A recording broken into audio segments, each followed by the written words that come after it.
Hello everyone, আসসালামু আলাইকুম। কেমন আছো তোমরা সবাই? আশা করি তোমরা অনেক ভালো আছো। আমি আল্লাহর রহমতে অনেক ভালো আছি। তো প্রতিদিনের মতো আজকেও আবার একটা নতুন ভিডিও নিয়ে আসলাম। তো দেখতে থাকো তোমরা, আর আমার চ্যানেলে তোমাদের অনেক স্বাগতম। আর তোমরা যারা আমার চ্যানেলটাকে সাবস্ক্রাইব করে দিয়েছো তোমাদেরকে অসংখ্য ধন্যবাদ। আর যারা এখনও করোনি তো প্লিজ তোমরা আমার চ্যানেলটাকে সাবস্ক্রাইব করে দিও। তো এখানে দেখো, আজকে অনেক দিন পর আমি লাউ শাক ভাজা করছি। তো আমরা প্রায়ই না এটা রান্না করে খাই। তো আজকে রান্না ভাজাটা করলাম। আমার এরকম ভাজা করলে খুবই ভালো লাগে। তোমরাও ট্রাই করে দেখো, তোমাদেরও ভালো লাগবে।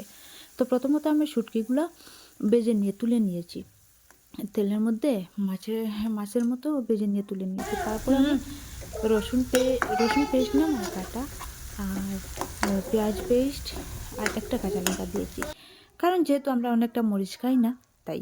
তো এখানে আমি তারপর দিয়ে দিলাম আমার শুটকিগুলা, ভাজা করে রাখা যেগুলো শুটকি ছিল সেগুলি। তারপর আমি লাউর পাতাটা নিয়ে আসলাম। তবে এইটা কী লাউয়ের শাক সেটা আমি বলতে পারছি না, আমি জানিও না।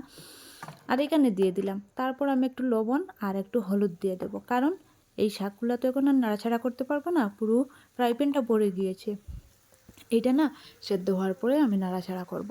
তো এখানে আমি স্পুন দিয়ে সাইডটা ভালো করে ঠিকঠাক করে আবার আমি ডেকে দিলাম, কারণ এখন তো আর নাড়াচাড়া করা যাবে না। তারপর এখন দেখো আবার চলে আসলাম।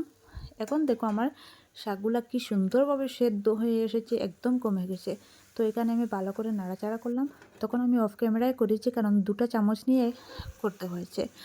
তারপরে এখানে দেখো আমার রান্নাটা হয়েছে, কিন্তু তোমরাও খেয়ে দেখো, ভালো লাগবে। এটা কিন্তু অনেক ভালো লাগে খেতে। আর শুধু না রান্না বান্না এসব ভালো লাগে না। তো এখানে ভাতও বসিয়ে দিয়েছি। আমার প্রায় এতটুকুই কাজ শেষ, না শেষ করলেই চলবে না। তো এখানে মাছ ছিল, তো মাছগুলো আমি ভাজা করছি। তো শিম আর আলু ভাজা আছে, আর ওইখানে মাছ ভাজা থাকবে, ডালও আছে, আর শাক ভাজা আর লাগবে না কিছু, হয়ে যাবে। এতটুকু থেকেই আমাদের থেকে যাবে, কারণ আমরা 2জন মানুষ তো খুব একটা খেতে পারি না, আর আমাদের বাচ্চাগুলো কিন্তু এরকম খাই না। তো এখানে দেখো মোটামুটি করে মাছটা ভাজা করছি।